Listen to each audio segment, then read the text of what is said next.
Welcome to my channel. My name is Valerio and today we're gonna review a new model kit from Bandai. This model kit belongs to the line HG and it is the Gunleon from the popular video game franchise Super Robot Wars. I bought this model kit on a local model kit store here, I can't remember the name, while I did pre-order on Hobbylink Japan. They didn't fulfill my pre-order, which kind of make me a bit angry about it, especially because then I have to buy locally. I end up spending always a tiny bit more. Overall, you should be able to find this model kit anything between 50 and 60 USD dollar, depending on where do you live. Now, this is a very large box, and if you're not familiar with the robot over it, well, don't worry, it's not one of the most popular from the franchise. However, it is pretty cool, and I'm pretty happy that Bandai decided to make it. Especially, I'm just happy Bandai is doing between the SMP line and the HG line as many super robot as possible from these video games. And what can I say? Well, let's start to look what there is inside of it. And as of usual, I will not make a comment about the color of the runner unless I see something weird. The comment right now is just gonna be about how was the build experience, and then we're gonna look into accessories and then the kit, how much it can poses, transformation, and blah blah blah blah blah. Now, the build experience overall, it is super pleasant, guy. This is a dream. It goes on it lasted like 2.5 hours, 3 hours. And this is as close as you can go to Lego without being Lego. All the piece fits perfectly. There are a few too many stickers for my taste, but for me, even one sticker, it is a bit too many. So let's remember that. But if for you it's not too, I will show you how big is the sticker. But anyway, this is like if you want to have somebody start into model kit, this is the kit to give them. While last week I spoke about a kit not to give to somebody to start, which is the Nightingale third party. In this case, yes, this is, you can give it to a newbie. It's gonna have an awesome results, be very pleasant with themselves and with the results. Now, sim line wise, there is a bit of work to do, but nothing excessive. This is definitely better than the first robot from these lines. Now you see the stickers. They're the metallics kind, so they're still kind of okay. And this one are the rigid metallic one, so the hard one. It's okay, like there is a good quantity of plastic. Now we're gonna look into accessories, and as you see, there is a display stand, but it's not for the figure. This is just for the giant weapon that it has that can transform. I will show you the transformation at the end. It can move a tiny bit. This alone, it is 9 inches. This is bigger than the figure, guys. Just to let you know in advance. And it's super cool. The sticker, as I was saying, metallic, nothing too terrible. These are the hard kind of stickers. So I didn't have a great experience with them with the Perfect Grade Unleashed because they have the tendency to fall out. And these are two tiny things that I didn't understand yet were what, but I will find out. So these are, so when it goes into Magna mode or when it starts to pull off some proper weapons, they give you the option to swap the part that are inserted in the normal mode with the other one. These are for the forearm in Magna mode. So Magna mode is when the robot gets uses real power, let's put it like that, and you have to do quite a bit of part swapping. I will not show you the part swapping experience because I don't like it, to be honest. This is the only thing I didn't like about the model kit. Fundamentally, you remove a part and you attach it back. So this is the other face, way cooler than the Gundam like of the other one, way more fun. These are the hand. Other minor gripe with it is that, so the hand, the fence, I don't know, the white part on the top of it, you have to swap it between each and every kind of hand. Now you see there are two holding heads to keep that weapon. I keep one installed because I don't feel like taking in and out every time. There are extra part. The head can be transparent blue or can be white solid with stickers over you. And these are parts that I forgot to attach in the final build out of it, of the Magna mode. They are the hands, the hand guards.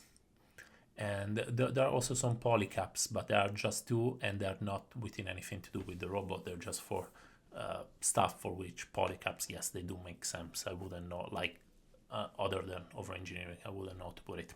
Now, this is the robot. I forgot to measure it. I think it's around 19 centimeters. So it is bigger than the typical HG is mostly like a small master grade. We're gonna show it in comparison after it. However, I will not compare the base version but the Magna mod version because it's more intimidating and looks a bit bigger. Anyway, you can see proportion are very foot heavy. The foot look very big. The lower part of the body looks like very 90s illustration, if you have it in mind. Anyway, this guy is super solid, looks very good. The black satin of most of, or the gunmetal satin out of it looks very cool.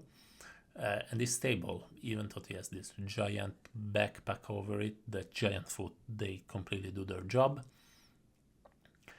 Very overall, as I was saying, the build experience was great, so can't complain even one bit about it. Now we're gonna quickly look into articulation. I will move the joints here, mainly because it is a tiny bit easier than do it with all the wings open. Anyway, left and right for that, up and down. You cannot do the 360 with the head for a simple reason. Well, the head shape. Now you can see the arm can go higher than shoulder line. Very cool. There is a bicep swivel. It does arrive to 90 degrees, totally fine. The hand is on a ball peg. I will tell only one. I do the articulation because I do think that a model kit need to be able to take one of the most iconic position. Other than that, I don't care. I don't play with them. I just put them in one pose, but they need to be able to be put into the pose that I have in mind. Now, these are the tiny bits on the ball pegs. Obviously, that is only my opinion. There are people that like to play as if they are action figures, and this goes very close to it. Now, there is a double joints over the giant knees. So the waist, I can't remember if it moves or not. I think it moves very little because of the design and the giant backpack. I think if you unplug it, you can move it more, but it's okay. Like, I honestly forgot to check, which sometimes happen. Now, we cannot do the split. It can move only tiny bit sideways, but you can remove the skirt and then you will gain a tiny bit of time. Now the feet can move left and right, and this is mainly for the transformation of the feet. But overall, with such a funky design, the articulation is pretty good. I'm pretty happy that it can move. Obviously more can be done, but in this price point with all the plastic and everything inside of it, I'm pretty happy. The higher, there is a butterfly joint, the higher part of the body is way more movable than the lower part out of it. This is without stickers because I paint all of my Super Robot Wars robot. You will see in the comparison. I have a Daigen guard that I've been working in for 8 months now. I will update on the Instagram channel if you're interested. Now we will gonna sit into what is the Magna mode. So when it goes not berserk, but when it uses full power. So looks so much cooler, guys. I mean, honestly, oh sorry, the skirt, I didn't plug it correctly, but it's way more menacing. Looks way less like the cereal mascot. Very cool. Pretty cool design. Like, you wouldn't suspect, but this is a design that looks very goofy, and now it looks intimidating. This is quite a bit of magic, and I wonder with quite a lot of work onto the paint section how it look. But even if you don't paint it, this looks surprisingly good. Like, I'm a big fan of paint, but lately Bandai has been keeping some model kits that obviously paint are always gonna look better, but even unpainted they're still gonna look pretty cool. Decent, let's say. Cool is a different level. Anyway, transformation other than removing attaching parts is super easy. The open wings, still super stable without a display stand. Great job, Bandai. That's everything I can say. Now we're gonna go for some very quick comparison. Lego Dude is very tiny, and now it looks smaller because it looks larger.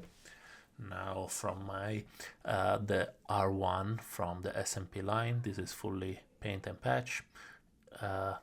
Sidebuster HG, still fully painted and patched, fixed when it needs to be fixed, and the Gunleon is much better than all the kit that we're seeing now here.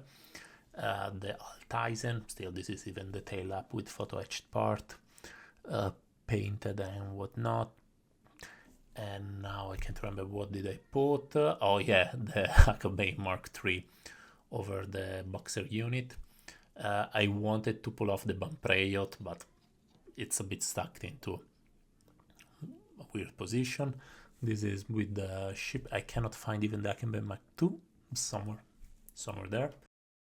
And finally, we have the Daitan 3 SMP, one of the best SMP, a bit higher, but I think there is way more plastic onto the Gunleon. And finally, Master Grade Narrative Gundam, just to give size. So it is a smaller kind of level Master Grade size-wise. Now, for comparison, okay, so pro and con, the stickers, maybe a tiny bit of limited articulation on the waist level, but maybe it's just me, and if you remove the backpack, it can move without any problem. And 2 seam lines on the arms, but I have to check if they're proper seam lines from production or they were in the original design like that, so maybe I will update after in the comment. And that's all, folks. This is and for the pro there's so many. So this is a robot that, like the best one of Super Robot Wars, starts in one way and end up in a completely different way. And it looks so goofy in the normal mode, and it looks so much cooler in the Magna mode. Completely love the design, the change, the transformation. And this is the weapon, guys. This is 23 centimeter of mega massive weapon, and that is why there is a display stand. And it can move. Part separation is okay. It's not one of the best, but it is still a HG line. The size is there, the price is there, and what can I say, guys? This is, as of January the 5th, this is my favorite model of the year. Let's see, 2 weeks from now. But highly recommend if you like a stress-free build, if you have somebody that want to start, if you kind of dig the design, highly recommend. And for me, it's everything. Have a nice day. Bye, guys.